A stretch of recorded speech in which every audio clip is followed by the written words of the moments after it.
Bonjour à tous. Désolée pour le petit retard de notre côté. Je vais aller chercher ma petite présentation. Okay. Vous devriez voir mon écran et vous devriez normalement bien m'entendre. Il y avait un commentaire comme quoi il y a un écho. J'ai vérifié auprès de certains collègues et on semble bien m'entendre. C'est peut-être de votre côté. Donc, pour ceux qui ne me connaissent pas déjà, mon nom est Roberta Bucero. Je suis directrice portefeuille de produits et marketing. Je suis accompagnée, encore une fois aujourd'hui, de Denis Tanguay, propriétaire de produits Payé GRH. Je crois qu'on a aussi parmi nous des collaborateurs de la Fédération des centres de services scolaires du Québec. Normalement, Louis-Antoine Côté, conseiller en relations du travail et coordonnateur à la négociation pour le personnel enseignant, et possiblement Andréane Gaudreau, qui pouvait être en conflit d'horaire, conseillère en relations du travail et coordonnatrice à la négociation pour le personnel de soutien et le personnel professionnel. Donc, au besoin, ils pourront également intervenir pendant la période de questions. Donc, l'objectif de la rencontre ce matin est d'assurer une compréhension commune toujours des dossiers qui sont en cours, des dossiers qui sont à venir. On souhaite placer où on est rendu, rappeler de certains points importants. Aujourd'hui, on n'aborde pas le dossier d'équité, simplement parce que il n'y a pas de nouveau et qu'il y a plusieurs choses et volets à discuter. Donc, normalement, pour l'équité, c'est pas à l'ordre du jour d'aujourd'hui. Je pense que, Dani, je vais pouvoir te passer la parole. J'ai omis de dire qu'il y aura une période de questions à la fin. Dani, je pense que je vais te laisser y aller tout de suite. Merci Roberta, donc bienvenue, merci d'être encore présent. On est au volet 3 du webinaire suite dans le fond aux deux précédents qui nous amènent au mois de décembre 2021, donc les dossiers sur les ententes 2020-2023. Je vais débuter un peu la présentation par faire un tour de table des nombreuses livraisons de Payé GRH pour replacer les livraisons qui sont officielles, dans le sens que nous, la GRIX, on s'est assuré du contenu adéquat en lien avec des livraisons pour vous permettre d'effectuer certains traitements particuliers. Donc, voici le rappel, vous avez devant vous, au niveau de où on est rendu versus un peu le décalage rétroactivement vers le passé. Normalement, tous les organismes, si vous avez suivi les dernières communications de la GRIX, vous avez vu passer une version corrective 5.0.191.100 qui, dans le fond, vous rend disponible les fichiers pour le personnel non enseignant. Il y aura également d'autres choses qui sont incluses, mais principalement, c'était l'objet de cette livraison était de vous fournir les fichiers pour le personnel non enseignant. Un peu plus loin dans la présentation, on reparlera du contenu en lien avec les fichiers, mais l'important dans cette image, c'est de présenter l'essentiel des contenus par rapport à quelle version. La version précédente, c'est la version 191.98 qui était pour vous la version qui allait vous permettre de faire le rappel de traitement pour le personnel non enseignant et qui vous permettait également de faire la rémunération additionnelle pour le personnel enseignant. Et également d'assurer le changement d'année fiscale. Ceux qui sont venus récupérer la version au moment où elle a été rendue disponible n'ont pas rencontré l'anomalie qui était présente au niveau du changement d'année, mais il y avait effectivement une anomalie au niveau du changement d'année, donc de la RAS. Il était donc important d'avoir la version entre les mains. Si vous l'aviez installée, tout s'est très bien passé pour vous, si la RAS est déjà derrière vous. On remonte encore un peu dans le temps. La version 5.0.191.80 était celle qui offrait les outils pour l'équité salariale. Bien entendu, on s'est rencontrés lors d'une précédente rencontre pour parler de la problématique du 2 avril 2019 au niveau des remorques sur le sujet de l'équité. Donc, la version de l'équité s'est échelonnée avec plusieurs correctifs pour établir la situation conformément aux attentes au niveau du Conseil du Trésor. Donc, je ne les ai pas énumérés ici, mais vous avez reçu et suivi différents correctifs qui vous ont permis de vous mettre à jour. J'inclus également dans la feuille de route sur les dossiers de l'automne la version 189.71 qui, elle, est venue vous offrir de débuter pour le personnel enseignant. On se souvient, pour le personnel enseignant, on a débuté par la FAE. Pour le rappel de traitement, donc on vous a traité, pour ceux qui étaient reliés au personnel FAE, on vous a traité par des billets séparés. Mais c'était la version 189.71 qui mettait la table. La rémunération additionnelle également du personnel enseignant et inclus dans cette version de l'automne, donc déjà en septembre dernier, on mettait la table sur une gestion différente pour les suppléments annuels et c'était la version PERCOS. Donc, voici le résumé de la feuille de route sur les versions dites officielles au niveau des versions correctives. Vous avez eu également différents outfits, mais c'était pour placer les versions officielles. Si vous le permettez, je vais fermer ma porte parce que on a une urgence familiale et vous entendez une petite voix derrière moi. Je vous reviens.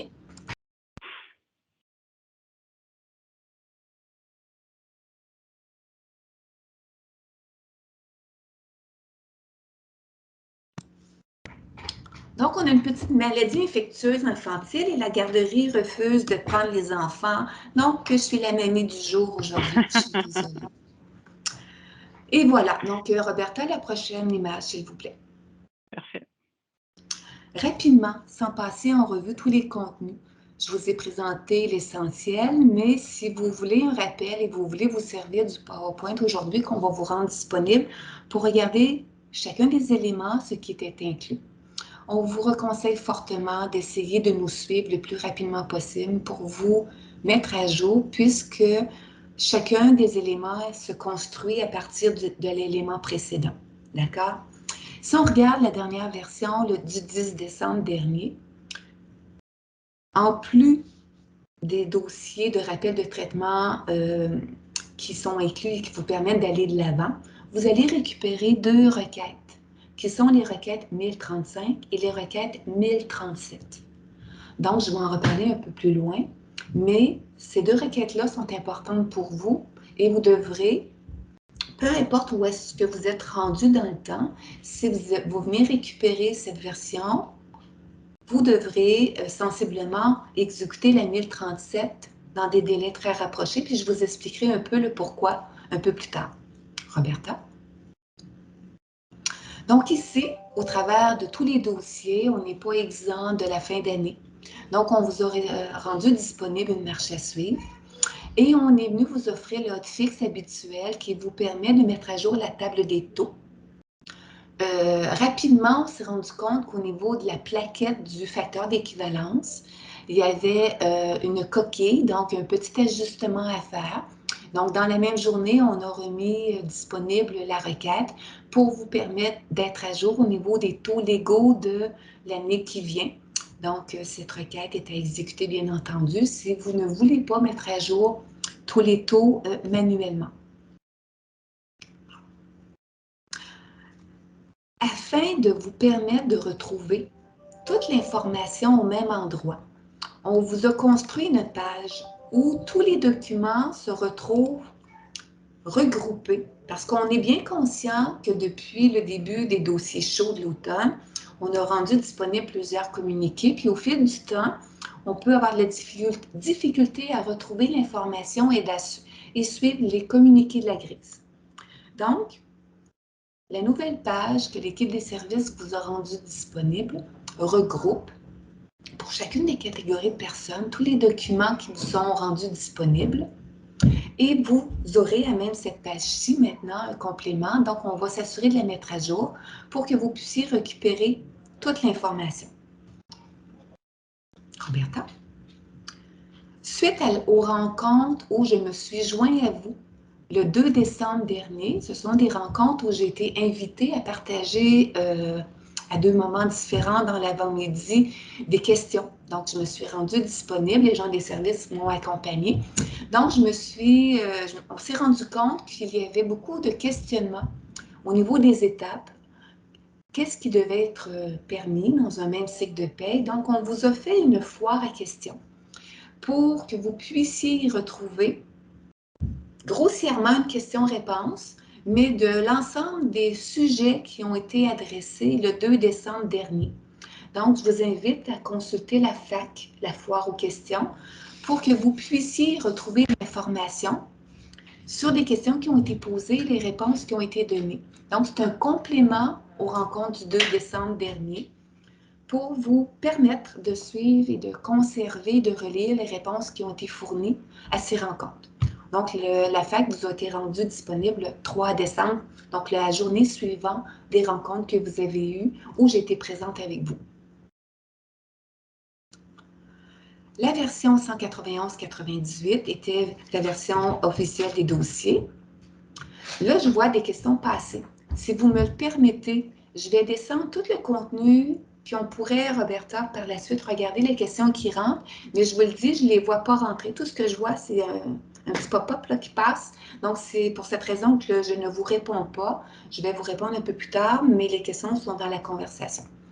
Donc, au niveau de la version 191.98, vous voyez, dans le fond, énumérer les éléments officiels les plus importants, donc fin d'année, RAS, rémunération additionnelle, rappel de traitement non enseignant.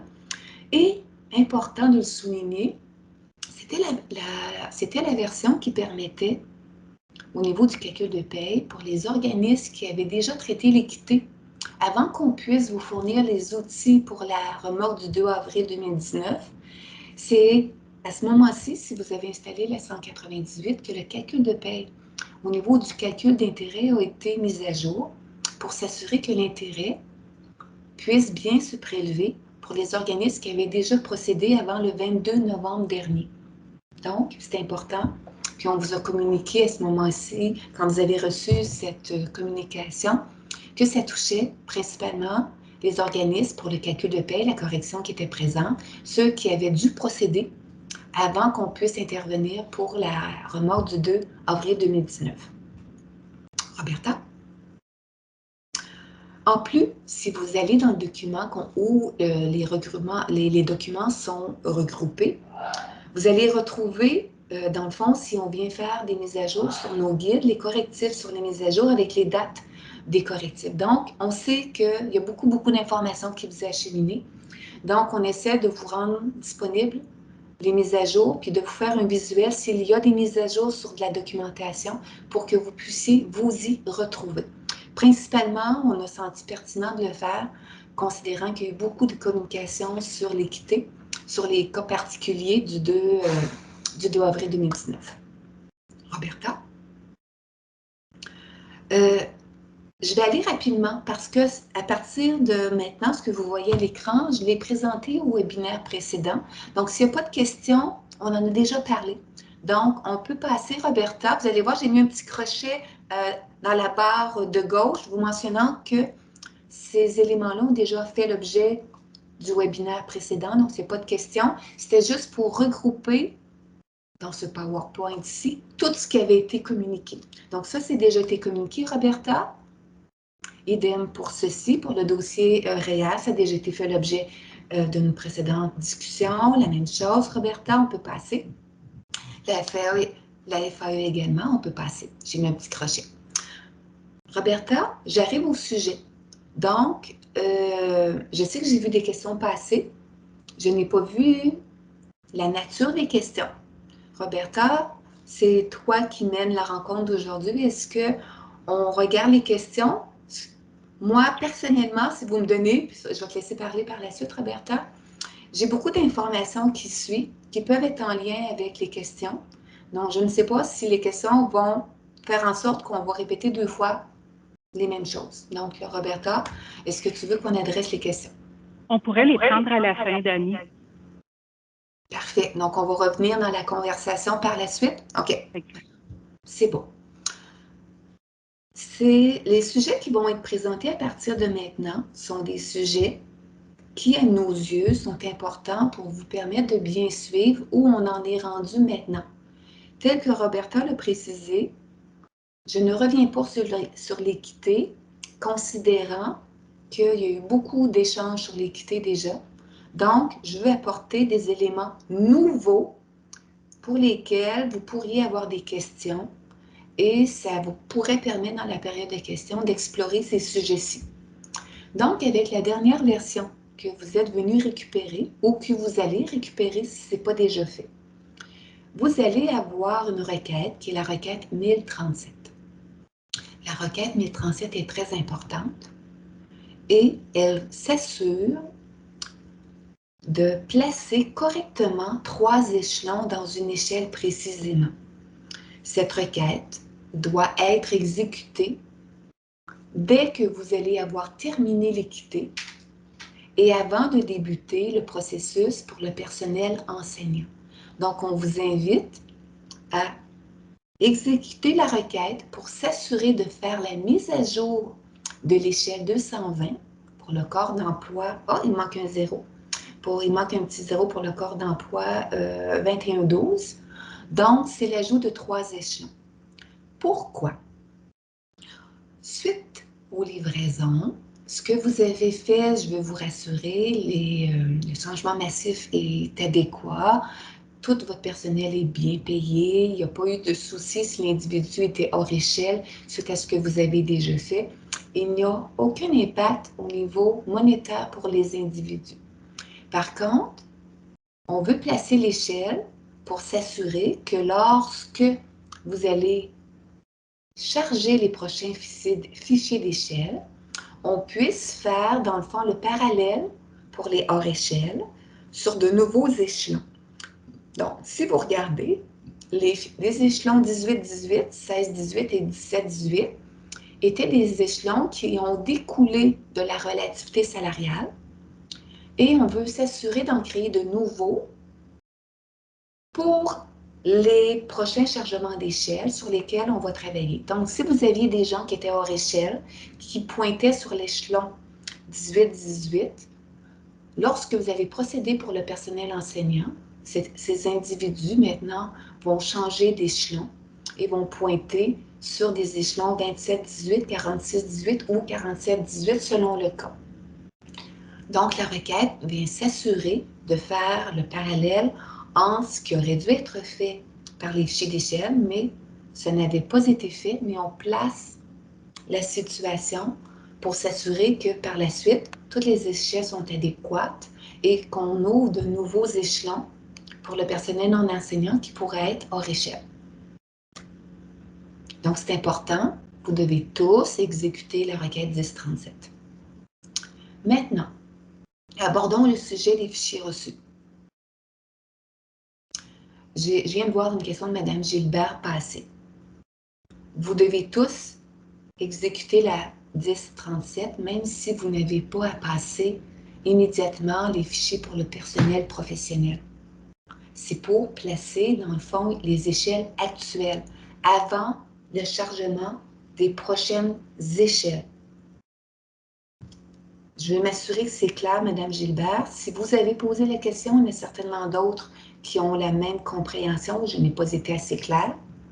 Peu importe où vous êtes rendu pour votre personnel non enseignant, vous devez tous exécuter la 1037. La 1037 vient s'assurer de placer les échelles actuelles après équité, mais avant la prochaine étape des échelles non enseignants. Je n'ai pas vu s'il y a d'autres commentaires dans la conversation. Donc, je voulais juste... Parfait. Donc, si vous avez posé la question, j'ai eu le temps de l'avoir passée avant qu'elle s'efface, là. Mais peu importe où vous êtes rendu dans vos étapes, peu importe que votre personnel professionnel est signé ou non, la requête 1037, elle place la situation de vos échelles suite à l'équité. Par la suite, quand vous serez rendu au professionnel, c'est une autre étape dans le temps, mais la 1037 doit être faite maintenant. N'attendez pas d'être rendu à vos professionnels. J'arrive maintenant à l'image qui est présentée devant vous. Le rappel de traitement non enseignant. Donc, vous êtes peut-être déjà rendu au rappel de traitement non enseignant selon les ententes qui sont signées chez vous. Peut-être que non, mais l'information est pertinente pour tous. Nous avons rendu disponibles 3 fichiers d'échelle. Les 3 fichiers, je vais en faire la description, mais sont rendus disponibles avec la dernière version. On vous avait mentionné préalablement à la livraison précédente qu'on avait retenu les fichiers d'échelle et maintenant ils sont disponibles. Donc, je veux placer des éléments importants. Les fichiers d'échelle qu'on reçoit du Conseil du Trésor tiennent compte des échelles après équité salariale. Donc, il est important, puis je le répète, c'était mentionné à plusieurs reprises, que vous ayez traité l'équité avant de débuter le rappel de traitement du personnel non enseignant. Ça vous a été mentionné à quelques reprises et c'est toujours le cas. Vous devez faire l'équité avant le rappel du personnel non enseignant. Également, c'était mentionné, mais c'est toujours vrai, il faut le répéter, les travaux reliés au maintien de l'équité et du rappel de traitement pour le personnel non enseignant ne peuvent pas être faits dans la même période de paye. Donc, les échelles qui sont livrées, vous attendez, avant de les charger, d'avoir terminé l'équité. Vous devez terminer l'équité avant de débuter le rappel de traitement. Donc, quand vous planifierez votre plan d'action, vous terminez l'équité, par la suite, vous regardez ce qui est signé chez vous, puis après, on va regarder au niveau des fichiers ce que contiennent les fichiers. Donc, les travaux ne peuvent pas être conjoints dans le même cycle de paie. Maintenant, on va parler des 3 fichiers. Vous avez reçu 3 fichiers pour le personnel non enseignant. Bien entendu, vous comprendrez que je ne parle pas du personnel enseignant, c'est derrière nous. Et les fichiers du Conseil du Trésor pour le personnel enseignant nous ont été rendus disponibles séparément. Donc, on l'avait déjà reçu du Conseil du Trésor, les fichiers enseignants, puis on a reçu subséquemment les fichiers du Conseil du Trésor pour le personnel non enseignant. Donc, Roberta, on va aller au suivant. Les fichiers, normalement, historiquement, la GRIX, on est un messager pour le Conseil du Trésor au niveau des fichiers. Donc, je vais prendre le temps de regarder ce qui fait en sorte que certains d'entre vous sont dans une problématique. Pour les organismes qui ont plus d'un syndicat pour leur personnel de soutien, nous n'avons pas scindé les fichiers reçus du Conseil du Trésor pour différentes raisons. Nous avons pu scinder les fichiers pour le personnel professionnel, puisque, considérant que nous devions travailler les fichiers et que, selon les ententes signées, il était clair que le personnel de soutien et le personnel professionnel n'allaient pas être front commun pour des signatures, nous avons pris l'initiative de scinder séparément professionnel du personnel de soutien. Donc, normalement, historiquement, la GRIX ne travaille pas les fichiers du Conseil du Trésor. On est un messager et les fichiers appartiennent au Conseil du Trésor, donc la gouvernance n'est pas à la GRIX. Mais pour vous permettre de travailler au niveau de la stratégie qui est en cours, qui est prise par vos syndicats, qui est de signer par syndicat, il était impossible de vous laisser dans la situation où on ne recevait qu'un seul fichier non enseignant. Donc, nous avons scindé professionnel de soutien. Roberta, je fais un rappel peut-être en arrière sur les noms de fichiers, si tu me permets. Peux-tu revenir sur l'image précédente?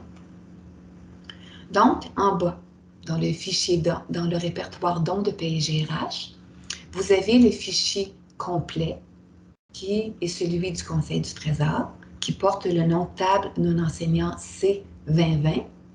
Et vous avez le scindage que la GRIX a fait pour vous permettre d'aller de l'avant, sinon vous n'auriez pas eu la capacité de traiter si, pour le personnel professionnel ou de soutien, vous n'aviez pas eu d'entente signée conjointement. Et ce n'est pas le cas.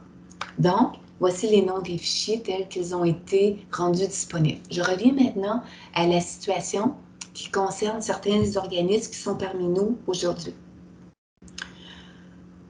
Voici les différentes raisons pour lesquelles la GRIX n'a pas scindé le fichier du personnel de soutien pour ceux qui ont plus d'un syndicat au niveau de leur organisme pour le personnel de soutien. Le premier élément qui est l'élément majeur. Puis on sait que certains organismes sont dans cette situation. S'il y a eu un changement syndical depuis la dernière convention collective, il est impossible de différencier par syndicat les échelles reçues du Conseil du Trésor.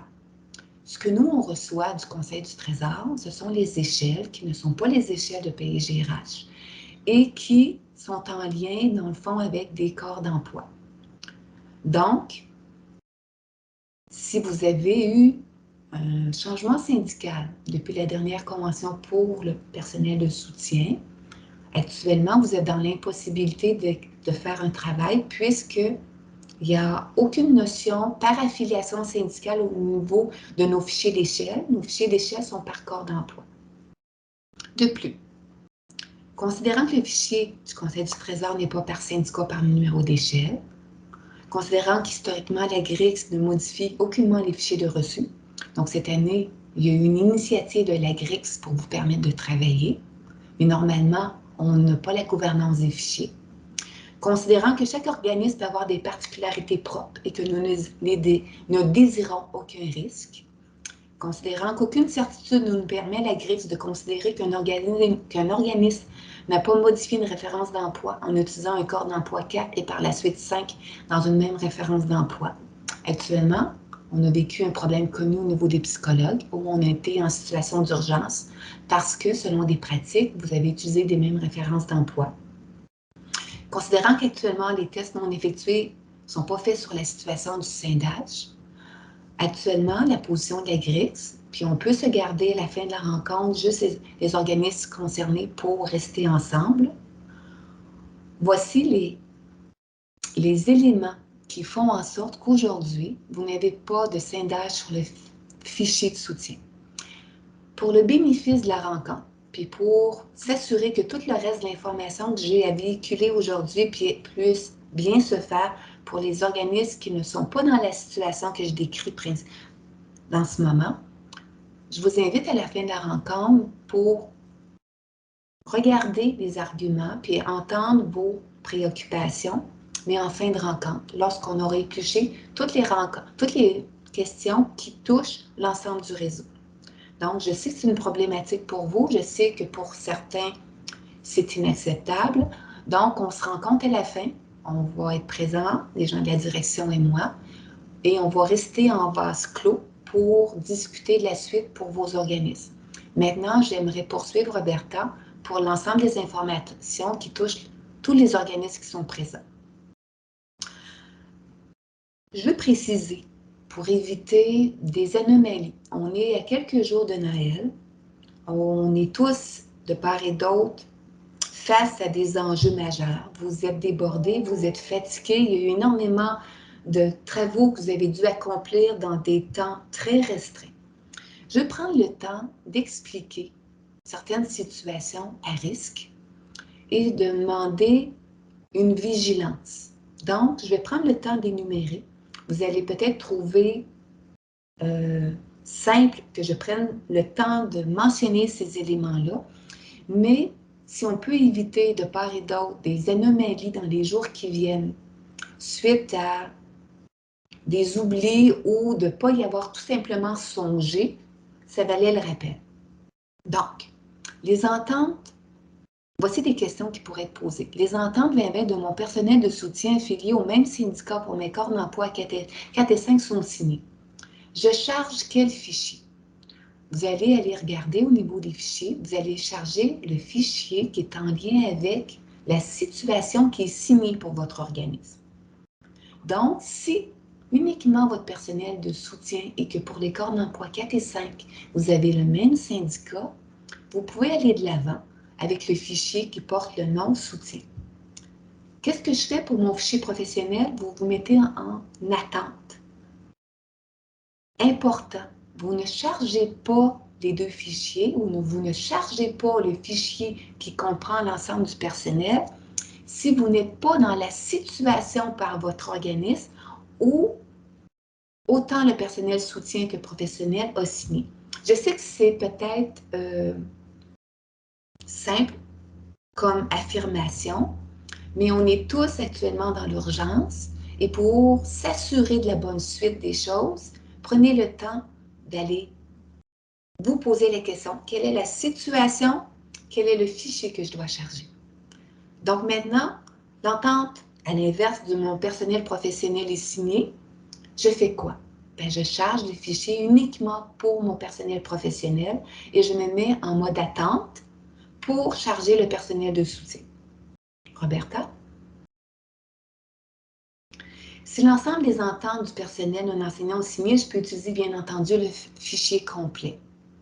Donc, je ne crois pas qu'actuellement, ça soit une situation plausible au moment où je vous parle avec l'information que je dispose, mais le fichier est disponible.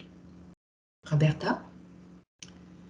Si mon organisme a plus d'un syndicat, pour l'instant, vous êtes en mode attente. On en reparle à la fin de la rencontre, mais vous êtes en mode attente que les syndicats respectifs, selon votre personnel, aient signé avant de procéder. C'est la situation d'aujourd'hui, 14 décembre. Roberta? Important. Si je me trompe et que je charge un fichier d'échelle par erreur, pour éviter toute situation, revenez sur une prise de copie rapidement. Si je charge un fichier que je ne désire pas poursuivre les prochaines étapes telles le changement massif des salaires dans mon cycle courant, non. Si vous chargez vos échelles, vous devez procéder. Donc, important, si vous prenez la décision de débuter, de récupérer et de charger votre fichier, c'est que vous avez l'intention, dans votre cycle de paie, de poursuivre vos étapes. Vous ne pouvez pas arrêter. Donc, vous devez poursuivre.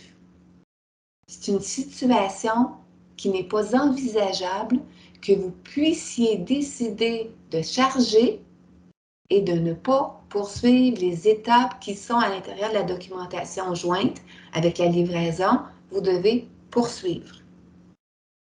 Roberta?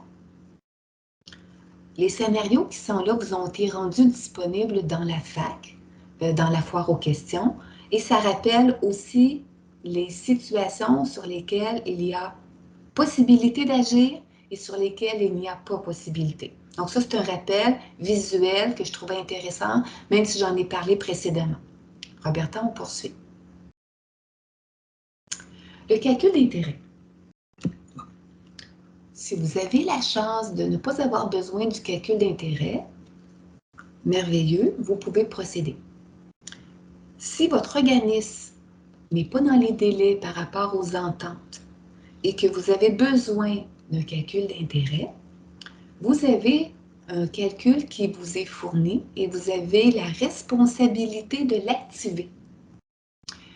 Actuellement, le calcul, de la manière où il est prévu, il prévoit que le personnel de soutien professionnel ait besoin, si vous avez un visuel, ce sont dans le menu outils, dans le fond, dans les paramètres outils, vous avez dans le fond des sections qui regroupent le personnel soutien professionnel. Au moment où on a développé le calcul d'intérêt, on ne savait pas encore si on aurait une stratégie syndicale qui nous amènerait à avoir des ententes regroupées ou non. Donc, au moment où on l'a développé, on a joint le personnel soutien professionnel pour un même calcul d'intérêt. Je vous avise qu'on va modifier la manière qu'on vous offre le calcul d'intérêt, considérant la situation connue aujourd'hui. Donc, si aujourd'hui vous avez besoin d'un calcul d'intérêt, vous pouvez utiliser le calcul qui vous est offert en renseignant le code de paiement approprié que vous aurez créé avec la date de calcul.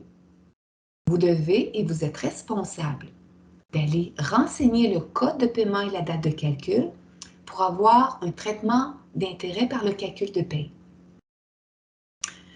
L'équité, j'en parle un petit peu, l'équité tant qu'à elle avait comme un calcul intégré puisqu'on était face au passé. Maintenant, pour le rappel de traitement si vous êtes en retard ou pour la rémun si vous êtes en retard, Je le répète, c'est important. Le calcul d'intérêt, vous devez mettre les paramètres à jour pour que le calcul se prenne. Vous oubliez de mettre les renseignements au niveau du code de paiement et de la date de calcul. Il n'y aura pas de calcul par magie qui va se faire. Vous devez renseigner les paramètres. Je reviens à ce que je mentionnais. On va améliorer et détacher au niveau du soutien et du professionnel le calcul de l'intérêt pour faciliter votre gestion. On est en cours de développement pour vous faciliter un calcul d'intérêt séparé par catégorie de personnel parce qu'on croit que, considérant l'information qu'on ne connaît pas, il peut s'échelonner encore beaucoup de temps et ça peut être difficile pour vous de bien gérer le moment adéquat de mettre le calcul et la date de calcul correctement. Donc, pour éviter des problèmes de calcul d'intérêt qui pourraient survenir ultérieurement, nous sommes en développement actuellement pour améliorer l'endroit où vous aurez à renseigner le code et la date de calcul pour vous rendre la vie plus facile et s'assurer que vous preniez les bonnes décisions correctement au bon moment avec la bonne date de calcul par catégorie de personnel. Donc, on va s'assurer de détacher soutien professionnel de la manière que c'est présenté actuellement pour vous faciliter votre gestion. Donc, dès que ça va être prêt, on va vous rendre disponible une autre livraison qui, on croit, va être plus facile pour vous à gérer que la situation actuelle qu'on vous a rendue disponible parce qu'actuellement, tout est regroupé et il est fort à parier que ça ne sera... Vous aurez peut-être des dates différentes dans le temps. Donc, si vous prenez une ligne de temps, vous aurez des dates différentes. Et là, il y a quelque chose qui n'est pas sain au niveau de votre gestion, au niveau du calcul d'intérêt. Donc, on va essayer d'arriver très rapidement pour bonifier, améliorer votre gestion au niveau du calcul d'intérêt. Roberta, je change complètement de sujet. J'ai beaucoup de choses différentes à vous dire. C'est un peu l'objet de la présentation ce matin pour que vous ayez accès à l'information rapidement. Service Canada nous a rencontrés hier. Donc, quand je dis nous, je dis la GRIX, ainsi que vos associations respectives, ainsi que des personnes du CPM, pour nous informer des décisions prises par l'administration centrale de Service Canada au niveau des dossiers d'équité, rappel de traitement et rémunération additionnelle. La rencontre avec Service Canada a eu lieu hier et nous avons reçu par écrit, je crois, vendredi dernier, un courriel officiel de Service Canada, d'où la rencontre d'hier pour recevoir les explications appropriées des attentes de Service Canada. Je veux rappeler au réseau, à tous, que depuis le début de l'automne, autant de la part de la GRIX que de vos associations respectives, il y a eu des démarches qui ont été prises pour recevoir les informations adéquates de Service Canada. Des rencontres ont eu lieu, il y a eu de l'information qui nous a été transmise et l'information qui vous a été transmise fait suite aux rencontres qui avaient eu lieu avec Service Canada. Donc, l'information que je vais vous partager est la décision officielle reçue hier. Mais l'information reçue hier fait en sorte que Service Canada modifie un élément de sa réponse par rapport aux éléments qui vous ont été acheminés par notre documentation pour la rémunération additionnelle. Donc, l'information de Service Canada reçue hier, puis je vais vous partager après la réponse textuelle de Service Canada dans la slide suivante, est la suivante.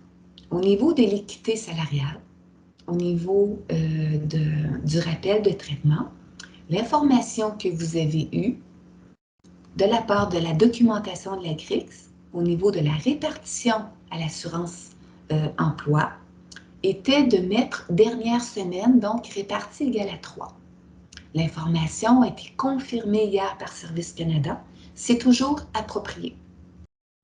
Par contre, au niveau de la rémunération additionnelle, l'information qu'on vous a partagée était de rendre répartissable la rémunération additionnelle, donc d'avoir une répartition égale à 2, qui aurait fait en sorte que sur le relevé d'emploi, les sommes auraient été réparties au niveau de la case 15C sur les périodes où l'information ou les sommes doivent être rattachées. Donc, le fameux 33 cents, par exemple, de l'heure qui est rétroactif sur une période du passé aurait fait en sorte, avec une répartition égale à 2, que vous auriez dû amender beaucoup de relevés d'emploi pour s'assurer d'une émission massive de relevés d'emploi. Donc, l'information hier reçue de Service Canada fait en sorte, au niveau d'un article 23, qu'il revienne sur la décision de 2015 de ramener l'information à la PP1 de la case 15C pour faire en sorte que la rémunération additionnelle puisse être répartie égale à 3. Donc, les 3 sommes versées, aussi bien le rappel de traitement, l'équité et la rémunération additionnelle, seront sur le relevé d'emploi. S'il y aura relevé d'emploi à faire, on va parler de l'obligation dans quelques instants, sur la case 15C, PP1 du relevé d'emploi. Donc, il n'est plus question de venir répartir les sommes de la rémunération additionnelle sur les périodes où les sommes auraient dû être réparties. Donc, il y a une uniformité au niveau de la décision de rendre les sommes présentes à la PP1 du relevé d'emploi, donc la PP1 de la case 15C, pour avoir les sommes toutes regroupées ensemble.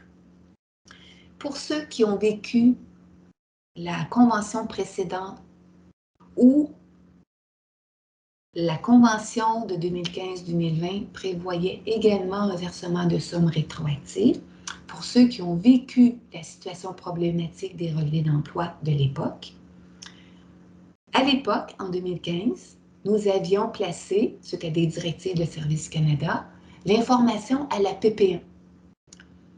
Mais nous avions dû, suite à un renversement de situation, venir vous offrir des outils modifiés pour venir répartir les sommes, donc une répartition 2, dans le temps, ce qui avait fait en sorte, considérant que la dernière signature était au 30 juin, de faire énormément de relevés modifiés. Donc, c'est un dossier qui avait pris énormément de vos énergies dans le temps. Donc, la décision de la convention actuelle prévoit, au niveau de l'article 23, de ramener les sommes à la PP3, donc de faire une uniformité au niveau de la répartition. Vous avez sous les yeux les réponses telles que nous les avons reçues. Et si vous voyez au niveau, attendez, 23.1 sur le relevé, attendez, c'est rémunération, je vais juste aller chercher l'article précisément, c'est la section du bas, sur le relevé d'emploi, rémunération additionnelle, donc je lis ce qui est marqué en bas. Cette somme doit être répartie sur la période de paie dans laquelle elle est payée selon l'alinéa 23-1B. Donc, c'est sous cette décision-ci que Service Canada nous ramène pour le versement des sommes.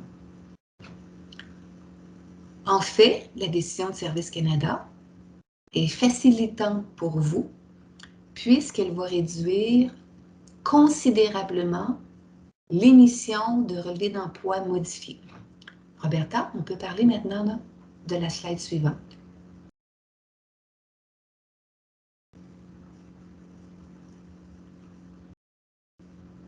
Tu veux modifier, Roberta, ta slide? Ah, désolée, je pensais que c'était fait. Non. Voilà. Merci, Roberta. Maintenant, quelle est votre obligation? Une fois qu'on a parlé de répartition et que on regarde la décision de Service Canada.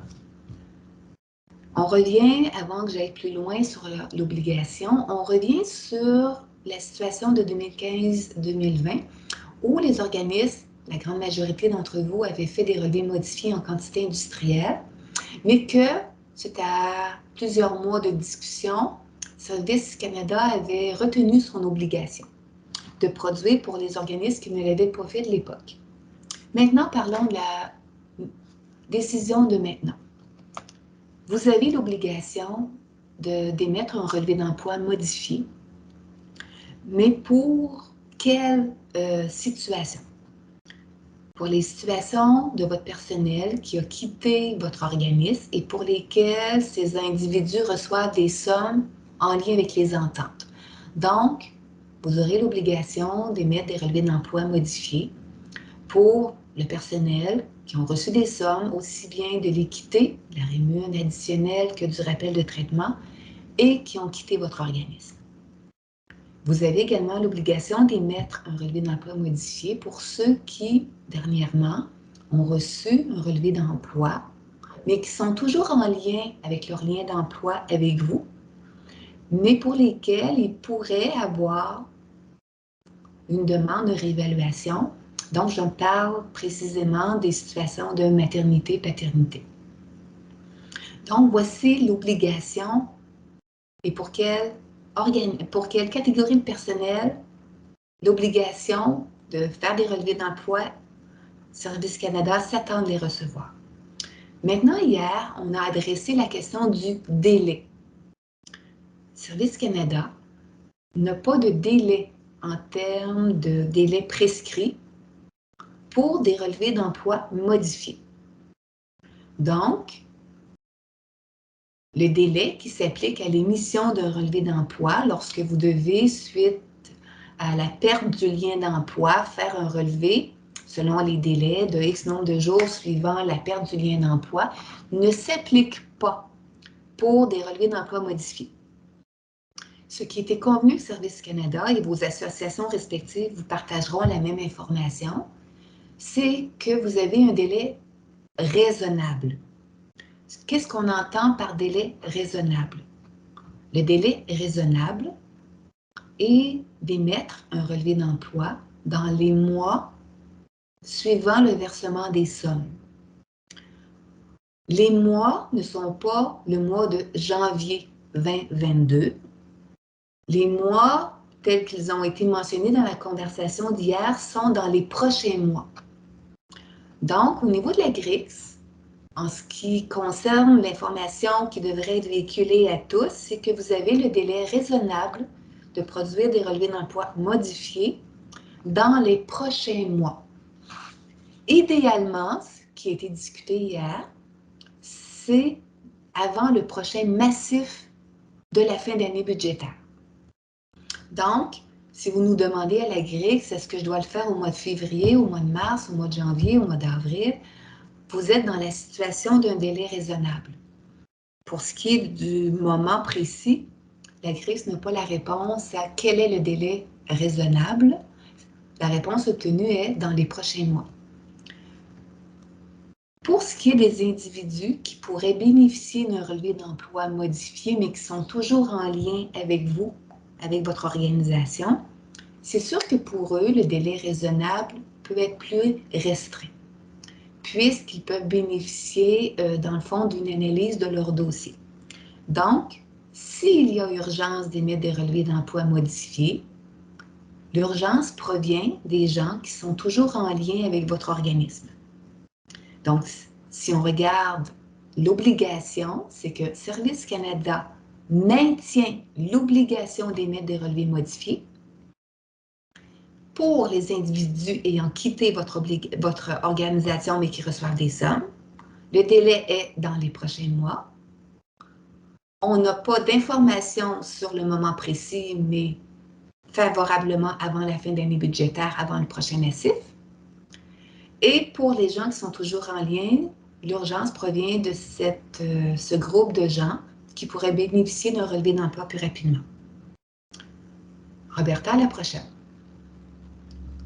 Maintenant, Considérant que l'information qui vous a été transmise par la GRIX était modifiée, vous avez actuellement déjà dans les requêtes qui sont disponibles, les requêtes récurrentes, une requête portant le numéro SQL 864. Cette requête existe depuis de nombreuses années et vous devrez l'utiliser pour vous permettre de modifier la répartition pour la rémunération additionnelle qui est actuellement associée à une répartition égale à 2. Vous devrez exécuter la requête 864 pour vous permettre que la répartition soit modifiée pour une répartition égale à 3. Uniquement pour votre rémunération additionnelle, puisque pour l'équité et pour le rappel de traitement, l'information qui vous avait été transmise est conforme et que Service Canada conserve les mêmes informations qui nous avaient été partagées.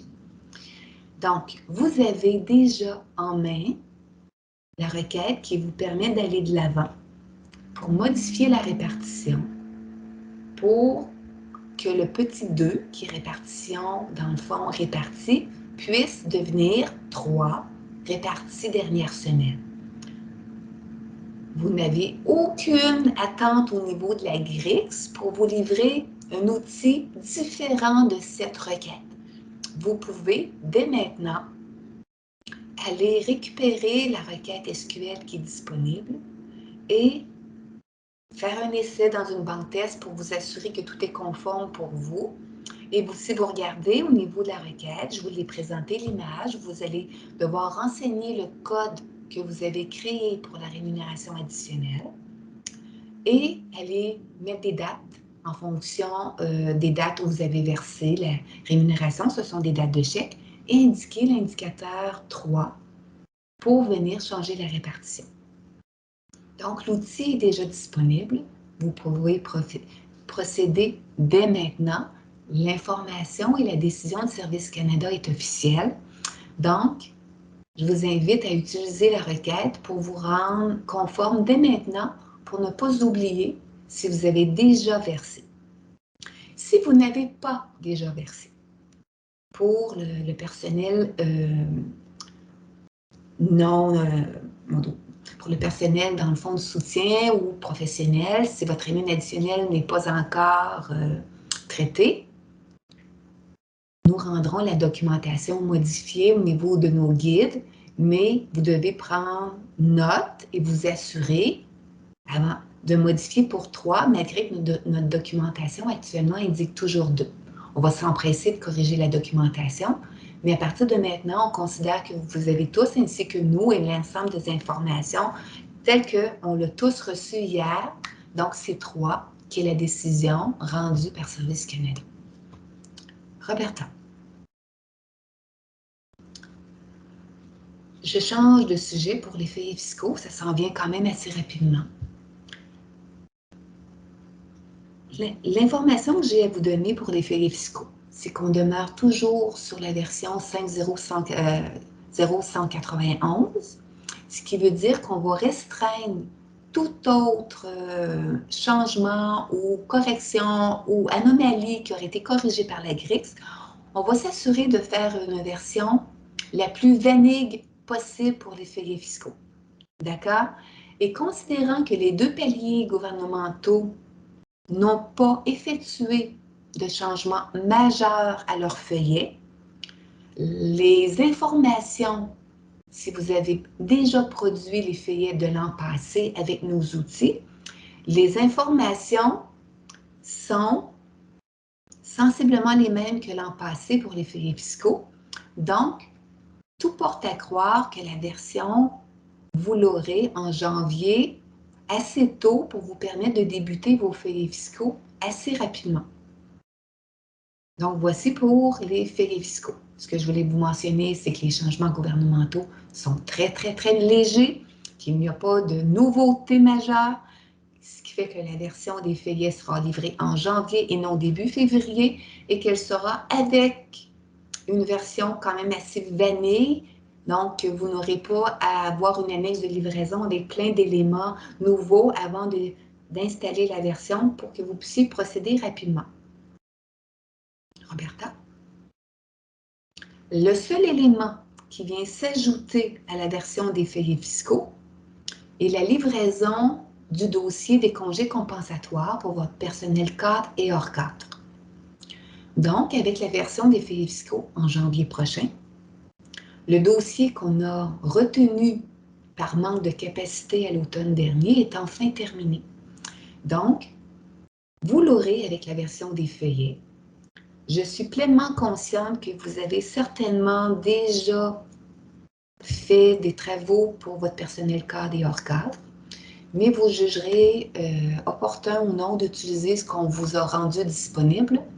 Mais de notre côté, les travaux étant terminés, ils seront inclus avec la version des feuillets fiscaux et vous pourrez en bénéficier si vous le désirez. Roberta? Oui, j'ai changé le diapo. Oui, merci. Je rappelle à tous que une fois la version des feuillets fiscaux terminée, installée, nous aurons en fin février à peu près une version 5.0.196.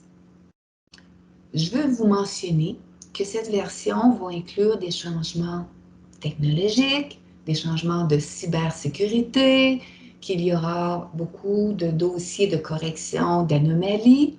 Donc, vous aurez certainement une invitation de ma part pour vous parler des enjeux de la version 196 prochainement, donc après les fêtes bien entendu, pour que vous puissiez avoir de l'information avant la livraison de la version, mais vous devez déjà considérer, ça fait plusieurs fois que je vous le répète, que ce sera une version quand même assez majeure. Donc, ceci dit, je vous réinviterai prochainement pour vous donner de l'information sur le contenu de cette version, mais ça sera sensiblement une version assez importante. Roberta? Parfait. Avant qu'on arrive à la période de questions, moi, j'ai vu passer énormément de petits points à mon écran disant que vous avez de nombreuses questions. Je veux vous poser d'entrée de jeu un élément pour me permettre d'orienter aussi bien les prochaines feuilles de route de PayGRH, puis par la suite, je me rends disponible pour vos questions. Dans le cadre du dossier ou des dossiers de l'automne 2021, je me suis rendue disponible actuellement pour vous rencontrer dans 3 webinaires où on a abordé les sujets chauds, qui étaient les sujets qui méritaient qu'on se parle et qu'on vous transmette des informations importantes. C'est une forme de communication que nous n'avions pas par le passé. Et je vous invite à mettre dans le commentaire, parce que j'irai les rechercher par la suite, votre appréciation de ce genre de rencontre pour voir si vous jugez opportun que je me présente à certains moments en tant que PO de PayGRH et que je vous parle de ce qui vous touche dans nos livraisons, que je vous parle des éléments chauds, que je vous parle également des contenus de version, puisque ce sont des moments peut-être qu'on pourrait reproduire au niveau de la prochaine année, puis peut-être d'une manière plus assidue, si vous le jugez opportun. Donc, je vous invite à me mettre un commentaire pour dire si vous avez apprécié. Puis, ce n'est pas dans le but d'avoir des éloges sur ces rencontres-ci. Ce n'est pas dans ce sens-là que je vous demande de mettre un commentaire. C'est beaucoup plus dans le sens de vérifier auprès de vous si on doit maintenir ces rencontres ensemble, si vous sentez que la rencontre que vous avez avec moi vous apporte une plus-value dans votre gestion au niveau de nos livraisons. Je suis consciente que lorsque je me présente, je ne suis pas en mode formation. Je ne vous fais pas non plus de présentation de PayGRH. Ce n'est pas un volet à titre de formatrice. C'est un volet beaucoup plus à haut niveau. Mais si ce genre de rencontre vous a aidé dans vos prises de décision ou vous a permis d'avoir de l'information de qualité et que vous aimeriez que moi, en tant que PO, j'adresse plus régulièrement ce genre de rencontre, en fait, je vous invite à me donner vos commentaires pour que je puisse penser vous rencontrer dans la prochaine année, quand on va avoir terminé les ententes puis qu'on ne sera plus dans un mode d'urgence, peut-être d'une manière plus régulière, qu'on inscrive ce genre de calendrier quand on a des versions, d'une manière plus uniforme, que ce soit des rendez-vous entre vous et moi.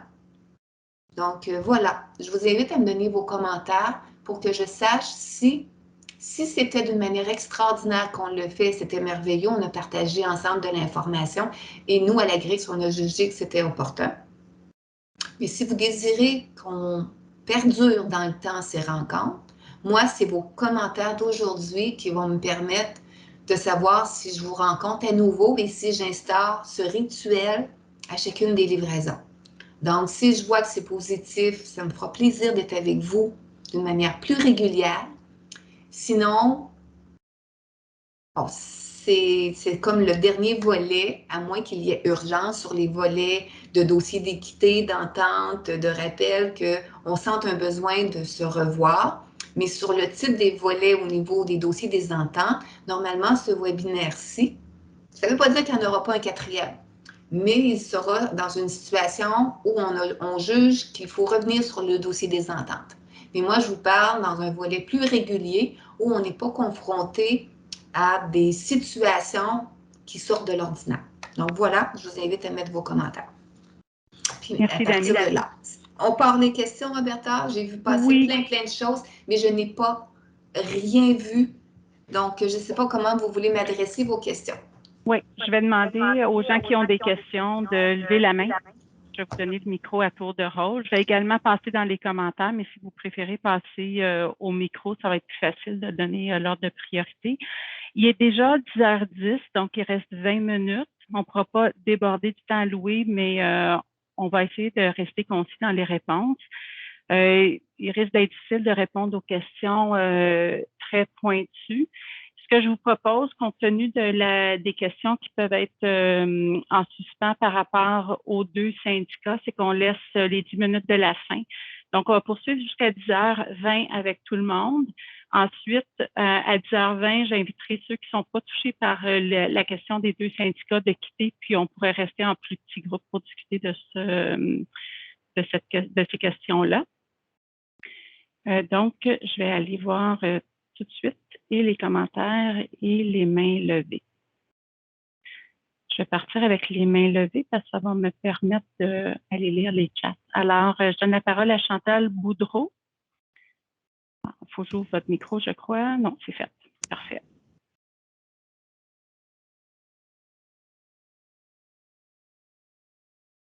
Allez-y. Bonjour, est-ce qu'on m'entend? Oui. Bonjour.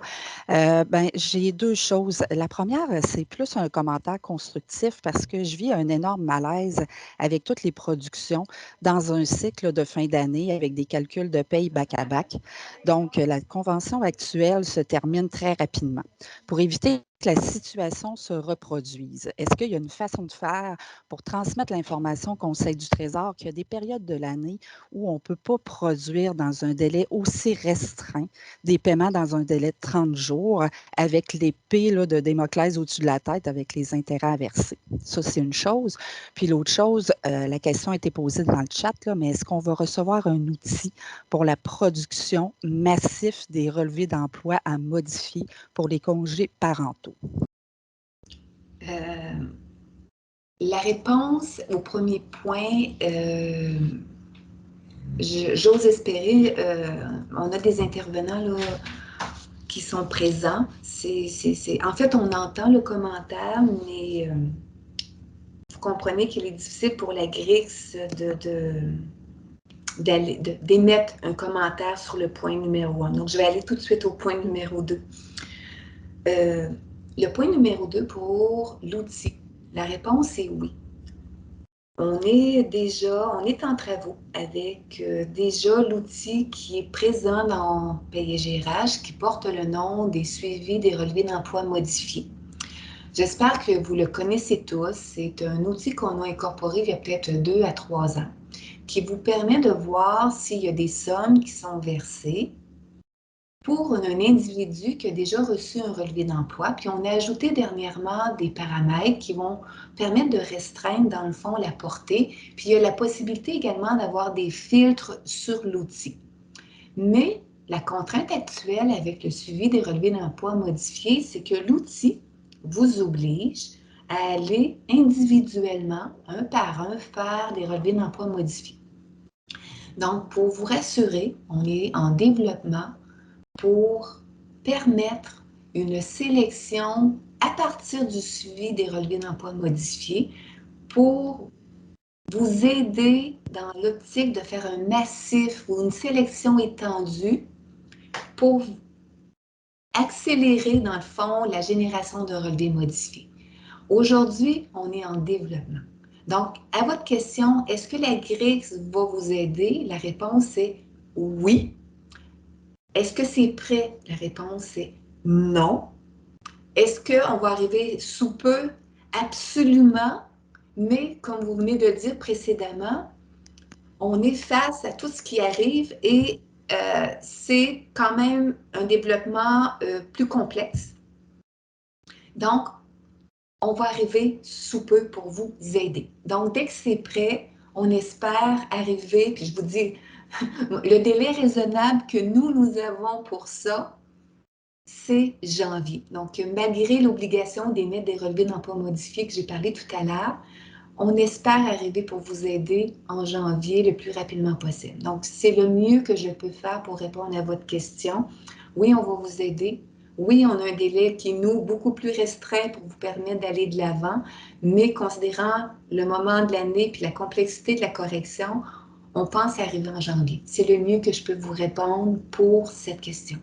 Je vous remercie pour la réponse. Puis concernant le volet 1, de mon côté, je vais remonter auprès de la direction générale pour que lorsqu'il va y avoir des discussions avec les directions généraux, qu'ils puissent avoir un communiqué qui soit transmis auprès du Conseil du Trésor, parce que vous comprendrez que c'est des humains derrière toutes ces opérations-là, je comprends. Puis de mon point de vue personnel, j'ai l'impression qu'il y avait un manque d'expertise autour de la table pour mentionner lorsque les signatures ont eu lieu, dans quel délai tout ça allait se trouver. Moi, je vous encourage fortement, mais vous comprenez aussi le rôle de la GRIX en tant que fournisseur de services. C'est un point sur lequel on ne peut pas aborder. Je comprends l'enjeu politique. Merci, Mme Boudreau. Je vais juste mentionner, il y a dans le clavardage, ça s'avère un peu compliqué parce qu'il y a des réponses qui suivent un peu plus bas. Donc, je vous inviterais plutôt que je passe dans le chat puis que je risque de poser une question qui a déjà été répondue, que vous levez la main. Je vais simplement vous laisser le micro si vous avez une question qui est demeurée en suspens. Deuxième question de Mme Dupuis. Je vais vous ouvrir le micro.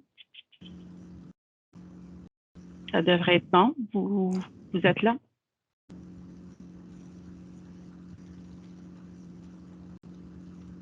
Madame Dupuis? Exactement. Oui, nous, c'est toujours pour les relevés d'emploi amendés. Vous savez qu'on a plus de 3000 relevés d'emploi amendés. Donc, c'est vraiment important pour nous d'avoir cet outil-là. Puis, bon, je sais que Service Canada a le mandat de fournir les informations légales. La GRIX a le mandat de nous fournir des outils et les employeurs ont le mandat d'émettre les relevés d'emploi modifiés. Donc, c'est sûr que pour nous, avec 3000, on a absolument besoin de cet outil-là pour amender nos feuillets fiscaux.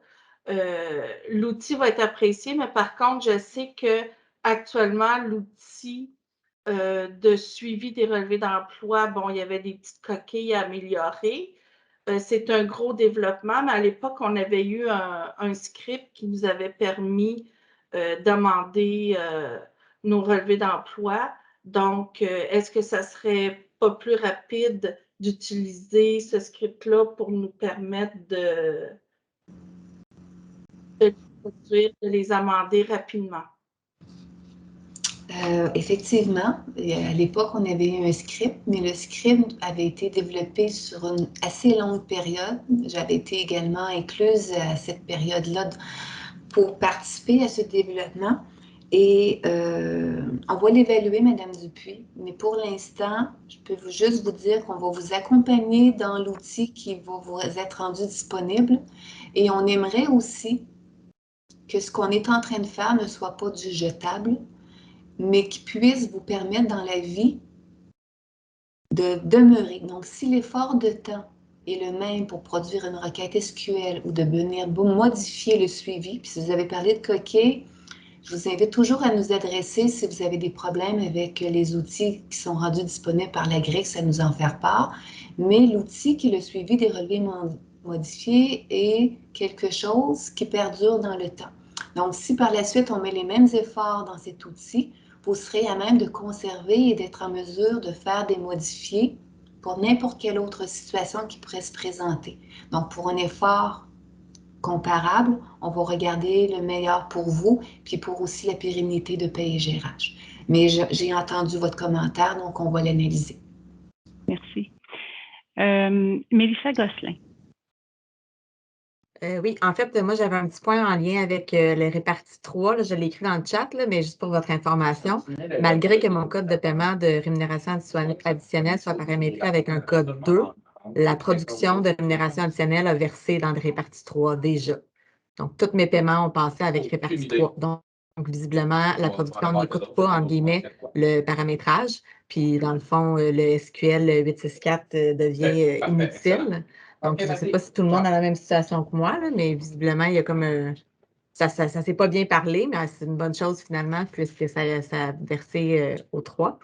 Mon autre point, c'est concernant les relevés d'emploi en ce qui concerne les congés de maternité. Au RQAP, on nous indique qu'on doit seulement les émettre si la personne est encore prestataire reçoit encore des prestations de RQAP ou n'est pas revenu chez nous depuis. Et donc, ça voudrait dire qu'on n'a pas à émettre de relevé d'emploi pour ceux qui ont eu des congés parentaux et qui sont revenus au travail chez nous. Donc, je voulais juste valider cette information-là. Et toujours en lien avec les maternités, considérant que la rétro utilise les mêmes durées de générateurs. En fait, elle vient corriger sur la dernière année, mais pas sur les années précédentes. Donc, la première tranche de 100 à 225 garde la même durée qu'initialement, ce qui veut dire qu'avec la rétro, on verse plus que 225 à 100 je voulais savoir s'il y a quelque chose qui allait être fait au niveau de ces corrections-là avant qu'on émette nos relevés d'emploi, parce que dans le fond, là, on paye trop en faisant nos rétros et notre équité salariale, vu que les générateurs ne se corrigent pas. Ils se corrigent juste un an en arrière. Je ne sais pas si ma question est claire. Vous avez plein de points. J'espère juste m'assurer de ne pas perdre tous les points que vous avez mentionnés. Pour ce qui est du point 2, non, j'allais au point 3, c'est celui que je me souviens de votre énoncé. Le point 3, au niveau là, des gens qui ont été en maternité, qui sont des maternités par palier, on sait tous là, que depuis la dernière convention, on est passé d'un ancien taux à un mode par palier qui nous permet, dans le fond, de justifier de 100 puis après aller à 88 %. Donc, la génération des absences, lorsqu'on revient en arrière, recule et réajuste les unités pour donner le bon taux, jusqu'à le bon montant. Là, vous me dites que pour les périodes antérieures, il n'est pas possible de faire la génération et que ça ne fonctionne pas. En fait, ce que je dis, c'est qu'on doit les faire manuellement. Ils ne se corrigent pas. Ils se corrigent juste un an en arrière. Mais avec l'équité, on a versé depuis 2015. Avec les rétros, on revient un petit peu plus qu'un an en arrière. Ce qui veut dire qu'il faudra aller corriger manuellement tous nos congés de maternité. Est-ce que vous avez ouvert un billet? Parce que, en fait, ce qui me vient à l'esprit, puis je ne veux pas non plus faire une réponse sur un cas, mais ça peut toucher chacun d'entre vous. La génération des absences, normalement, on va régler tous les cas de maternité depuis la dernière année si vous refaites la génération pour vos cas de maternité après que vous ayez fait votre appel de traitement. Ça va tout replacer. Normalement, si je reprends un peu le sujet du point 2, là, je n'ai pas toutes les règles du RQAP devant moi, mais effectivement, de mémoire, les cas qui peuvent être évalués pour le RQAP sont ceux pour lesquels la maman reçoit actuellement des prestations. Donc, depuis la dernière année.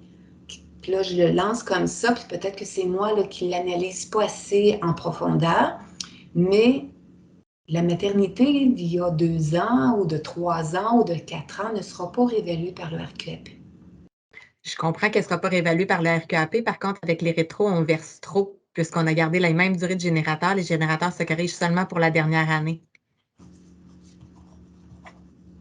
Et oui, j'avais ouvert un billet, mais on m'a dit que je devrais les corriger manuellement. OK. Ce qui représente des tonnes de dossiers. Merci. J'ai entendu. C'est sûr et certain qu'actuellement, je suis encore convaincue que pour la dernière année, le générateur d'absence règle le problème. Mais c'est toujours une question de volume, puis je peux comprendre qu'il peut en avoir quand même beaucoup. OK. Je suis en train de prendre une note, puis là, effectivement, le billet d'équipe de soutien m'en avait parlé. Donc, je le remets sur les choses à regarder, mais je ne peux rien vous faire comme promesse aujourd'hui, ce matin, mais je l'ai repris en note. L'ensemble de vos questions ont été répondues, Je ne Mme suis pas Gosselin? certaine si j'ai répondu au point 1. Dans ma tête, il y avait 3 points. Mon point 1, c'était seulement en lien avec le réparti 3 qui se met déjà comme ça. OK. C'était juste une observation. Merci. Parfait. Madame Gilbert. Oui, bonjour. J'ai quelques questions. Moi aussi, je vais faire ça vite. Premièrement, on avait reçu une espèce de checklist là, quand on a fait l'équité salariale. Je pense que, je ne sais pas si les autres aimeraient ça, là, mais nous, on apprécierait pour les règlements de convention collective. Là, il y a la rémun additionnelle, il y a d'autres points et tout là, qu'il faut faire. Il me semble que ça serait bien là, un petit checklist là, de tout ce qu'on doit faire avec les téléchargements de fichiers au travers et tout. Là. Je ne sais pas si c'est moi qui est trop nouvelle, mais je suis complètement mêlée. Donc, peut-être un petit checklist, là, ça nous aiderait beaucoup. Ensuite, la version 100 là, qui se termine par 100, est-ce qu'on peut attendre au mois de janvier pour l'installer ou il faut absolument la faire maintenant? On est dans nos payes anticipées et est-ce qu'elles sont utiles pour nos payes anticipées ou non? On peut attendre en janvier. Je vais juste aller revérifier le contenu de ce qu'on a mis à l'intérieur. Je veux vraiment vous répondre, puis je veux le visualiser. Roberta? Parce Oui. que on a fait l'équité salariale, c'est réglé pour nous. On est en train de régler les rémunérations additionnelles. Il reste juste les professionnels, c'est ce qu'on va faire aujourd'hui. Mais c'est les requêtes SQL 1035 et 1037 là, qui me mettaient en doute s'il fallait le faire tout de suite. Bon, la requête 1035, j'en ai pas parlé, mais c'est un besoin au niveau de vos assureurs. Ils vont communiquer avec vous, probablement sous peu, pour vous demander de leur fournir, dans le fond, le fichier qui est produit par la requête 1035. Donc ça, c'est chacun de vos assureurs respectifs devrait rentrer en communication avec vous pour obtenir le résultat de la 1035, puisqu'on a une collaboration avec les assureurs. Merci de m'avoir mis à vous partager cette information-là. J'ai glissé, mais on a rencontré vos assureurs, la GRICE, et ils nous ont émis un besoin. Donc, la 1035, il n'y a pas d'urgence tant que vous n'en avez pas, dans le fond, la demande de l'assureur. Pour ce qui est de la 1037, la 1037 est importante d'être faite après l'équité. Donc là, j'ai compris, dans votre organisme, votre équité est terminée. C'est bien ça? Oui, exact. Parfait. Vous avez installé la 98, donc vous allez faire votre fin d'année avec la 98. Oui. Est-ce que vous avez un syndicat qui a signé au niveau du personnel non enseignant? Oui, tout est signé, nous. On a versé la rémunération additionnelle déjà des enseignants et du soutien et aujourd'hui, on s'apprête à faire celle des professionnels. OK. Parfait. Quand est-ce que vous prévoyez faire le rappel de traitement? Juste en revenant des fêtes. OK. Vous allez me promettre la première journée de votre retour des fêtes d'installer la version puis de faire la 1037 en 8h15 le matin. OK, parfait, c'est pris en note. C'est bon? J'avais posé ma question dans le chat là, pour le changement là, du numéro 3 pour la répartition dans notre code de paiement pour la rémunération additionnelle. Comme je viens de vous mentionner, on a fait la rémunération additionnelle pour le soutien et les enseignants. Donc, on a le mauvais code pour la répartition. Il va falloir qu'on fasse rouler la requête 864 pour remettre ça en ordre. Mais là, vu qu'on s'apprête à faire les professionnels, est-ce qu'on est mieux d'aller changer tout de suite notre code à 2 pour que les professionnels se placent avec le bon code ou ça va mêler la requête SQL 864 parce qu'on n'aura pas tout le monde sur le bon code. Non, la requête est bête et méchante. Honnêtement, là, la requête, là, si vous mettez un code de paiement, puis que, dans le fond, vous demandez de changer par 3, c'est qu'elle va vérifier quel est le code présent au niveau de l'historique des paiements, puis elle va le changer tout simplement. Donc, elle va mettre un 3, puis s'il y a déjà un 3, elle ne fait rien du tout. Donc, ça ne change pas grand-chose, là.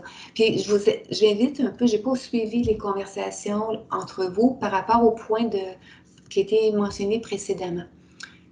Je vous invite tous, avant de faire pour rien la 864, moi, dans le fond, hier, j'ai reçu l'information de Service Canada. J'ai préparé hier soir le PowerPoint pour vous donner l'info ce matin.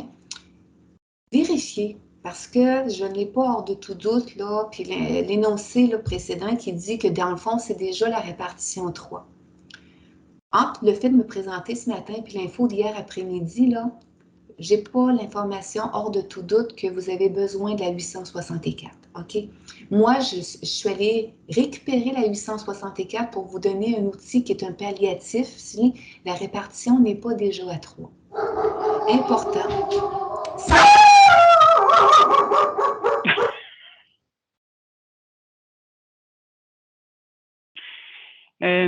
Pendant que Dani va s'occuper de son chien. C'est-tu bon, Dani? Non, pas encore. Là, on déborde pas mal dans le temps. Il ne reste que 2 minutes. J'aimerais qu'on bascule vers les questions en lien avec les doubles syndicats. Donc, si vous avez des questions en lien avec ça, levez la main, s'il vous plaît. Puis, Madame Leblanc, Madame Quirion, je vais vous faire patienter. Si on peut, on prendra vos questions à la fin, à moins que ça soit en lien avec les doubles syndicats.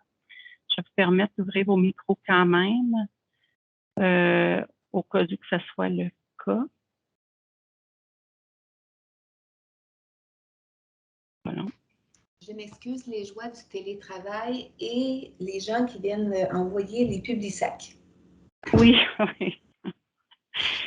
Donc, voilà. Donc, Roberta, est-ce que les gens ont quitté? Non, les gens sont là. S'il y en a qui veulent quitter, on va basculer vers les questions des doubles syndicats. Mais tu permets, Roberta, je ne suis pas certaine que j'avais fini ma réponse. Que tu avais terminé, vas-y. Je veux juste m'assurer au moins de terminer celle-là. Ce que je veux finalement dire, avant d'exécuter la requête 864, prenez le temps de regarder au niveau de votre code de rémunération additionnelle, que vous ayez versé les enseignants, c'est sûr, mais le personnel non enseignant, oui ou non, peu importe votre situation, allez regarder. Dans le fond, c'est facile. Vous allez dans une paye d'un individu donné, vous ouvrez, dans le fond, le code de paiement, puis vous regardez la répartition. Si vous voyez que c'est 3, bien, c'est merveilleux. Puis là, j'irai faire les vérifications dans le courant de la journée par rapport à ce qui m'était mentionné, que ça n'avait pas suivi, là. Mais regardez, l'important, là, pour Service Canada, c'est que l'information soit répartie avec 3 dernières semaines. Donc, l'outil est disponible si ce n'est pas le cas chez vous. Si la magie s'est faite parce que ça s'est fait parce que ça n'a pas fonctionné, des fois, on va se dire qu'on est heureux de la situation. Donc, moi, je vais quand même vérifier aujourd'hui ce qui était mentionné, mais entre hier et ce matin, c'est pas fait. Donc, voilà. Donc, je veux juste m'assurer, n'exécutez rien pour rien. Prenez 2 secondes, allez vérifier une transaction ou 2 pour votre personnel, puis regardez l'état de votre situation. Prenez après la décision d'exécuter le 864. Il est déjà disponible. Regardez ce que ça fait. C'est bête et méchant. Ça change s'il y a un 2 pour mettre un 3. C'est ridicule comme requête. Donc, vous pouvez l'exécuter plus d'une fois. Il n'y a pas de souci. Pas besoin d'être seul. C'est vraiment bête comme requête. Parfait. Donc, Madame Leblanc, est-ce que votre question est en lien avec les doubles syndicats?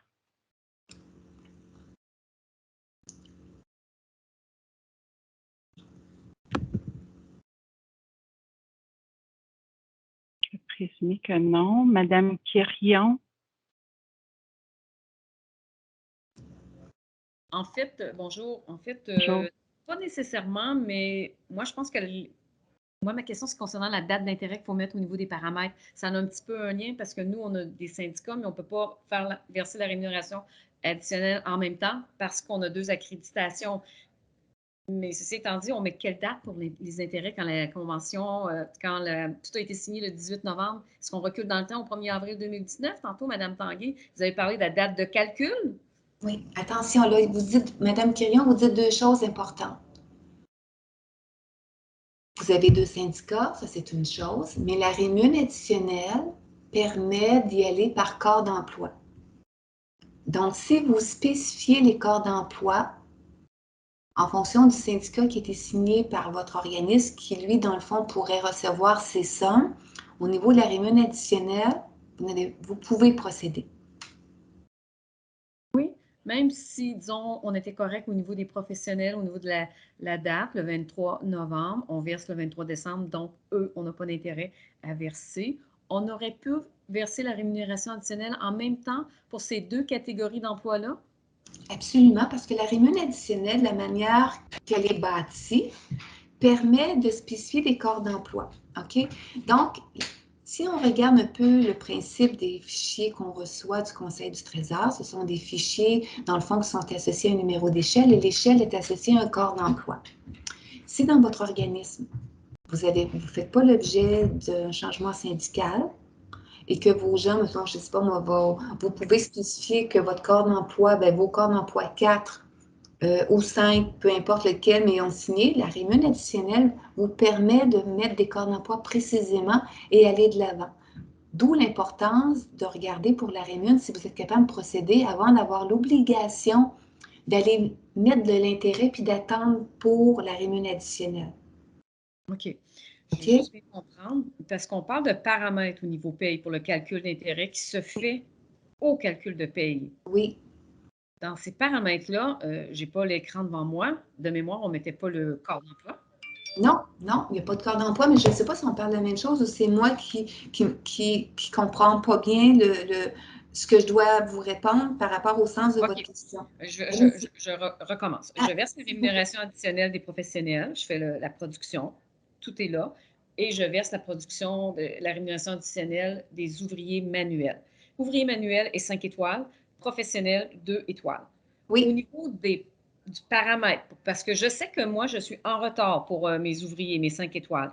Là, je m'en vais mettre, premièrement, le paramètre, ma grande question est, c'est quoi la date qu'on met pour l'intérêt? OK. On met la date de la signature? OK, vous tombez dans le pourquoi qu'on veut faire un développement pour... Oui, vraiment. C'est vraiment précis ce que vous avez dit tantôt. Oh mon Vraiment. dos. Nous, à Laval, on se casse vraiment la tête avec ça. OK. Je vais vous parler uniquement. Est-ce qu'il y a d'autres organismes qui sont dans la situation où la manière que l'intérêt a été rendu disponible, où on a jumelé le personnel de soutien professionnel, où là, vous, en plus, vous avez des syndicats différents pour le personnel professionnel, vous avez un retard. Puis là, vous êtes exactement dans la situation où on est en plein développement actuellement parce que suite aux signatures puis aux dates, on s'est bien rendu compte que notre calcul d'intérêt, il n'est pas élastique dans toutes les barres. Donc, on est en train de le refaire pour s'assurer justement d'y inclure la notion de corps d'emploi qu'on n'a pas actuellement. On va se parler en privé parce que j'ai malheureusement, je ne sais pas, il faut regarder comment vous vous sortez de la situation, Mme Quirion. Pour être très honnête, on est en urgence sur cette situation-là face à toutes les dates des signatures, puis de quelle manière ça arrive. C'est justement pour ça que tantôt, j'ai mentionné qu'on était en réécriture du calcul d'intérêt. Dani, il y a dans le commentaire, il y a CSSMI aussi, CSSMB, CQSB. Moi, je n'ouvrirai pas le commentaire, mais mettez votre situation pour qu'au pire, on se réadresse sur une rencontre. Mais vous êtes exactement dans la situation où le développement qui était prévu suite à un moment donné, quand on ne savait pas trop quand ça allait être syndiqué, on discutait ensemble avec le CPN et tout ça, puis on savait que ça s'en vient comment. À un moment donné, on n'avait pas de boule de cristal pour savoir ça va être comment, puis vous avez le pire des scénarios.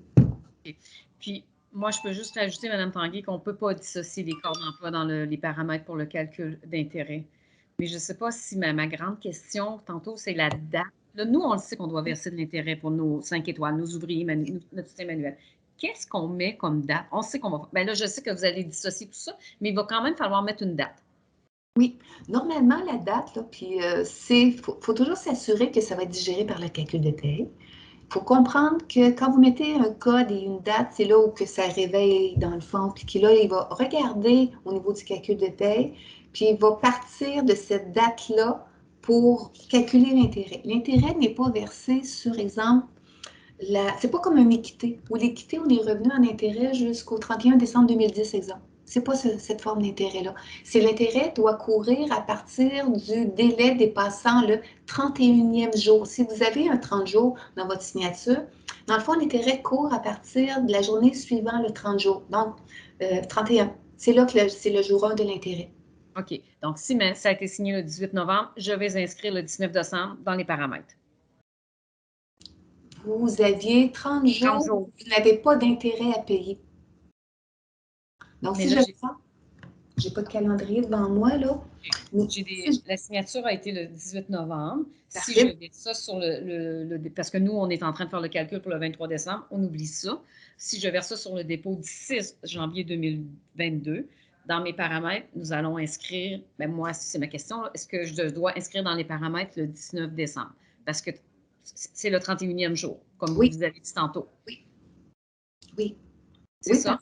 Vous avez un délai de grâce de 30 jours sur lequel il n'y a aucun intérêt qui court. Puis à partir du moment où, selon la signature de votre convention, vous êtes considéré en retard, donc c'est le jour 1 suivant le 30 jours, à partir de là, l'intérêt à 5 % court. Puis par rapport à la date, c'est la date suivant le 30 jours qui nous amène exactement au 19 décembre. On ne calcule pas les jours ouvrables. On y va vraiment de date à date plus 1. Oui, exact. J'ai juste 2 autres petites questions. Le FE 2022, vous nous avez bien dit tantôt que c'est le dernier courriel qu'on a reçu, genre dans les alentours de la semaine passée, là, que c'était en rouge. Oui, c'est exactement ça, parce que si vous l'avez exécuté dès qui était disponible, tout est beau, mais la plaquette au niveau du FE, l'information, dans le fond, elle était mal renseignée. Donc, c'est le deuxième qui a suivi quand on a mis effectivement du rouge. On est venu corriger la plaquette du FE. OK. Si vous l'avez fait manuellement, vous n'avez pas besoin de refaire le hotfix, mais sinon, vous refaites le hotfix, puis c'est pas grave une deuxième fois. On peut, OK, parfait. OK, parfait. Puis les relevés d'emploi, le problème connu, la moyenne des relevés d'emploi, est-ce que ça va être corrigé bientôt? On est en cours de développement pour s'assurer que, dans le fond, le montant qui est à l'historique d'emploi, ce montant-là soit ajusté correctement pour rétablir la moyenne pour qu'elle ne soit pas doublée. Mais en faisant ce que vous nous avez donné comme solution pour le contournement, ça va fonctionner. Oui, mais c'est sûr que c'est pas viable là, de faire ça à vitam aeternam. C'est pour ça qu'on va vous rendre une requête qui va replacer ces montants-là dans vos historiques d'emploi depuis le 1er avril 2021. Tous les historiques subséquents, on va tous les corriger. OK. Puis Mme Tanguay, moi, je veux juste ajouter pour faire du pouce à Mme Gosselin. Je crois bien que nous aussi, le 3 a été pris comme répartition. Le code 3 a été pris comme répartition pour la rémunération additionnelle quand on a fait les enseignants.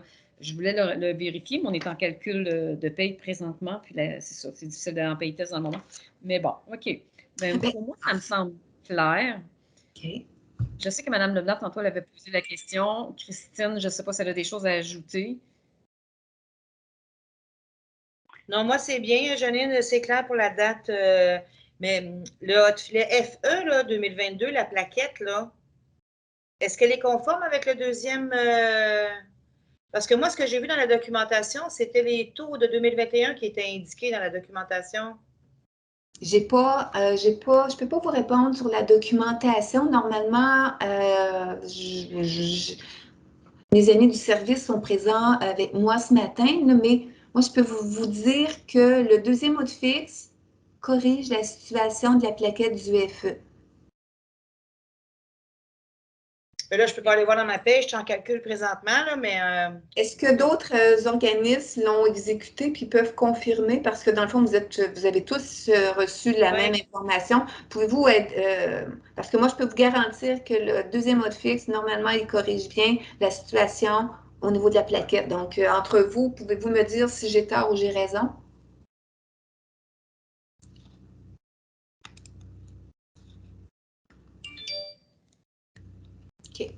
OK. Donc, Je m'excuse, Mme Tanguay, mais je voudrais juste ajouter quelque chose aussi. Qu'est-ce que Mme Gosselin, elle a parlé tantôt par rapport aux paliers au niveau des congés de maternité, suite au rétro, tout ça. Je pense que ça, on le voit très bien dans notre générateur d'absence. On a un message d'erreur. Puis, nous, à Laval, on l'a toujours corrigé au fur et à mesure, manuellement, ce message d'erreur-là. Oui, ça fait beaucoup de dossiers. On en a traité une centaine, nous, suite au rétro des enseignants, mais ça s'est toujours fait manuellement. J'ai jamais eu connaissance que quelque chose qui se faisait, qui corrigeait. Ça, on l'avait déjà eu, la note qu'il fallait le faire manuellement. Ça fait un bout, là, depuis la signature de 2016.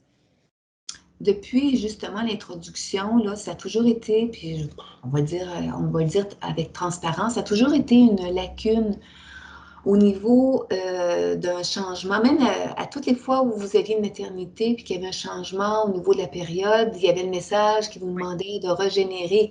C'est en fait, c'est un vice au niveau de la logique des paliers qui fait en sorte que lorsqu'il y a un changement à l'intérieur d'une période, il ne retombe pas sur ses pattes. Et on vit ça depuis 2015. Donc, oui, je l'ai pris en note parce que des fois, on peut regarder avec un œil différent, mais c'est sûr que la situation du message, et il y a message, oui. C'est sûr que on connaît la situation qui est désagréable et un peu problématique, mais c'est présent dû à l'impact d'un changement en cours de période pour des enseignants au niveau des maternités. On va prendre une dernière question parce qu'on déborde pas mal. Il y a Mme Fournier qui attend depuis un certain temps. Allez-y, Mme Fournier. Ben, moi, je suis là parce que vous aviez dit là, que vous preniez les dernières minutes pour les centres de services scolaires. Un problème avec le même deux syndicats différents, mais avec deux corps d'emploi. Ben, pas deux corps d'emploi, mais deux échelles. En fait, moi, je voulais vous retenir à la fin pour regarder les situations de vos organismes parce que actuellement, vous l'avez bien compris, on a été travailler le fichier reçu du Conseil du Trésor pour les professionnels parce que si on ne l'avait pas fait, ben, en fait, vous seriez dans l'impossibilité de rien faire du tout. Le fichier qu'on a reçu du Conseil du Trésor est un fichier pour le personnel non enseignant. Puis, considérant les signatures des conventions, ben, on vous aurait dit ben, attendez que tout soit signé, puis vous procéderez au printemps. Donc, ça n'avait pas de sens. On est venu intervenir dans quelque chose qui ne nous appartient pas. Pour ce qui est du personnel de soutien, on avait déjà mentionné à vos associations que c'était impossible dans le sens qu'on ne voulait pas ou c'était non manipulable. Pourquoi? Parce qu'il y a un risque à manipuler. À toutes les fois qu'on intervient, il y a toujours un risque et la situation d'un organisme, parfois, vos situations peuvent être très propres. Des fois, elles ne le sont pas. Et quand nous, on intervient, on ne sait pas dans quelle situation on peut tomber. Et encore moins si, exemple, on livre un fichier puis que l'organisme l'utilise puis qu'il a changé son syndicat. Bref, on rend disponible quelque chose puis après, ça vous revient en responsabilité de l'utiliser, mais s'il y a problème, vous nous revenez par la suite puis la situation du fichier des échelles pour le personnel de soutien est quand même assez problématique.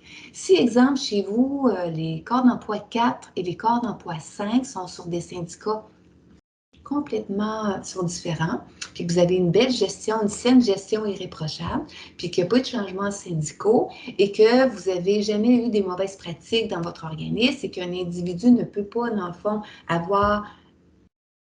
Vous avez raison de penser qu'on aurait pu, puis là, je dis en toute transparence, qu'on aurait pu apporter un scindage. Mais nous, on s'adresse à vous en tant que réseau. On ne connaît pas parfaitement toutes vos conditions et il y avait un risque. Donc là, maintenant, il faut mesurer le risque avec la situation que chacun des organismes que plus d'un syndicat a. Puis moi, c'était un peu à ça que je vous invitais juste en groupe réduit. C'est, on veut bien aider, mais il faut mesurer le risque de chacune de vos organisations. Puis oui, vous avez tous un mandat qui est de verser les sommes. Mais nous, on a un mandat aussi, c'est de fournir des outils qui vont tenir la route pour verser vos sommes. Donc, maintenant, on est face à cette situation où vous êtes restreint dans vos possibilités Puis nous, on évalue le risque de faire le scindage ou non. On est dans cette position-là aujourd'hui, le 14 décembre. En fait, je pense que on sent tous le malaise de Dany qui aimerait tellement pouvoir aider dans ce dossier-là. Le sujet a été abordé à l'interne en comité. On était plusieurs à discuter de ça. Puis la conclusion, c'est que les risques et le temps qui reste fait qu'on ne peut pas y aller. C'est vraiment la position qu'on a dû prendre. Dany, elle veut expliquer, elle veut être sûre que vous comprenez. C'est sûr qu'on est porté à vouloir vous aider, mais on a pris cette position-là parce qu'il est minuit. Puis, c'est vraiment pas le temps de faire les changements. Maintenant, il y a trop de risques à ça et ça pourrait vraiment causer plus de problèmes que d'aider. Donc, c'est le message que vous devez retenir là sur ce sujet-là. On est conscient que c'est compliqué pour vous, puis ça vous aide pas, mais vraiment, là, on ne pourra pas y aller, là. C'est vraiment, puis on avait positionné au départ avec ces webinaires-là, qu'il y avait énormément de choses à faire, qu'il fallait garder le cap, garder la portée, s'assurer de pas insérer des choses, surtout à la dernière minute. Donc, on est là. Tu sais, le succès de réaliser ces choses-là reposait sur notre capacité à nous de faire, d'exécuter, de réaliser les développements requis dans les temps appropriés. Et on savait que c'était très, très, très court, c'était très limite. Et votre capacité à vous aussi, le réseau, d'absorber tout ça. C'est sûr que le dossier d'équité n'a pas aidé parce que c'est venu étirer l'élastique là, de part et d'autre, du côté de la CRIX et du côté du réseau pour votre capacité d'absorber tout ça. Et là, on évalue vraiment qu'il est minuit. C'est vraiment plus le temps de faire de changements. Là. Donc, voilà. Est-ce que je peux poser une dernière question? Là, finalement, je sais qu'il n'y aura pas de possibilité. Donc, nous, on va aviser le syndicat du soutien manuel que on va devoir attendre la signature de CSN pour pouvoir procéder. Oui. Et ma question, tantôt, Mme Kirian a parlé un petit peu de la rémunération additionnelle. Là. Moi, ce que j'ai fait pour le fait que j'avais 2 syndicats, je suis un peu pris de la même façon que le Centre de services de Laval. J'ai versé aux professionnels parce que eux, pour la première portion, si je ne voulais pas payer d'intérêt indûment, j'ai fait la première version de la rémunération additionnelle. Je voulais juste m'assurer, quand c'est séparé dans les options rémunération additionnelle 2019-2020 puis rémunération additionnelle 2021, étant donné que je suis en retard pour mes 5 étoiles, si je fais la rémunération additionnelle 19-20 et que je mette le calcul de l'intérêt pour 19-20, étant donné que je verse au soutien manuel cette période-là, l'intérêt va se calculer uniquement pour mes 5 étoiles. Il ne reviendra pas sur le passé avec ce que j'ai versé pour la paie du 23 décembre au soutien, mais au personnel professionnel. Étant donné que ça se verse au calcul de paie. Donc, si je n'ai pas de paiement présent en rémunération additionnelle pour les professionnels, pour 19-20, je ne devrais pas avoir d'intérêt pour 19-20. Il ne devrait pas y avoir d'intérêt qui va se prendre en 19-20, effectivement. Mais actuellement, là, on sait et on voit très bien la problématique que Mme Kirian et vous soulevez, que c'est vraiment pas évident la manière qu'on vous présente les dates. Exact. Je ne sais pas quand est-ce qu'on va arriver avec quelque chose de plus facile à comprendre, où vous allez pouvoir, hors de tout doute, puis en plus que vu que c'est l'intérêt au calcul de paie, vous n'avez pas une portée sur le calcul qui est fait, là. Donc, on se dépêche pour arriver avec quelque chose là, qui va instinctivement, vous allez le regarder, vous allez comprendre ce que vous avez à faire. Ça. Mais de toute façon, pour moi, le problème, je l'ai résolu là, dans le sens que c'est tellement minime l'intérêt qui va être payé au versement du 6 janvier que je fais le 19-20 rémunération additionnelle pour les 5 étoiles. Et je fais aussi rémunération additionnelle pour le soutien 5 étoiles et des professionnels pour 2021, tout en même temps, mais juste du calcul d'intérêt pour 19-20 au niveau de mes 5 étoiles, puis mon dossier va être réglé, là. Savez-vous là, que théoriquement, oui, mais je ne veux pas faire peur à personne. Mais c'est sûr et certain que ce qu'on est en train de faire, je vais mettre une pression supplémentaire à mes équipes pour qu'on soit capable d'arriver le plus tôt possible pour assurer qu'il n'y ait pas un calcul d'intérêt qui se glisse sur quelque chose qu'on ne désire pas, considérant chacune des stratégies que vous allez adopter. Donc, on est en développement accéléré. Normalement, ce que vous m'avez dit, tout tient la route, mais c'est tellement facile de se tromper de date ou de jouer de la manière que c'est programmé actuellement parce qu'on ne croyait pas qu'on allait avoir cette combinaison-là dans le temps. Donc, vous avez raison, ça devrait tenir la route, mais soyez pas surpris qu'on arrive rapidement avec quelque chose pour justement faciliter votre compréhension, vous n'ayez pas de doute sur l'intérêt qui va être prélevé. Je vous remercie beaucoup, mais je crois que ça va arriver en retard pour nous parce que je calcule ma paye du 6 janvier, jeudi matin. J'ai une question en parlant de calcul. C'est sûr et certain que c'est pas la date à laquelle je m'attendais dans votre réponse, mais effectivement, c'est plausible considérant les payes devancées que vous faites. Est-ce que certains d'entre vous vont être en calcul de paye la semaine prochaine? Ou toutes vos payes devancées, vous prévoyez les faire cette semaine? Moi, de CSSMI, ça va être tout terminé. Donc, je vois des oui. Donc, certains d'entre vous prévoient utiliser la semaine là, du 20, 21, 22, peut-être même jusqu'au 23, j'ai aucune idée, là, pour faire encore des paies devancées.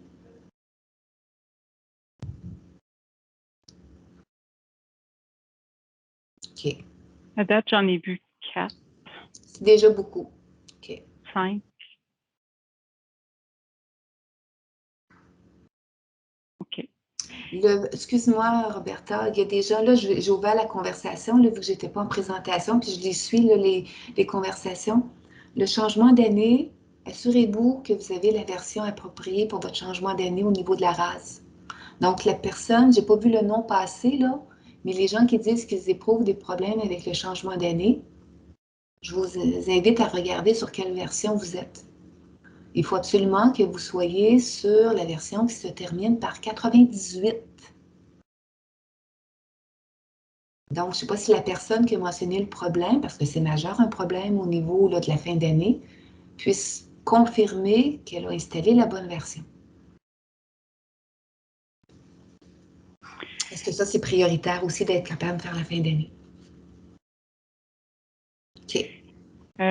Il va falloir conclure la rencontre. On a dépassé pas mal le temps. Ces rencontres-là, je crois que c'est bénéfique pour vous donner de l'information. On est toujours un peu mal pris lorsqu'on tombe dans des questions qui frôlent le soutien parce qu'on n'a pas prévu suffisamment de temps pour tomber dans des cas très particuliers, tout ça. Puis je pense que c'est un peu ce qui fait que ça déborde, mais on a le goût de répondre.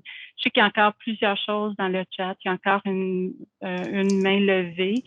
Mais là, on l'a largement dépassé le temps, donc je crois qu'il faut clore la rencontre. On vous remercie de votre disponibilité.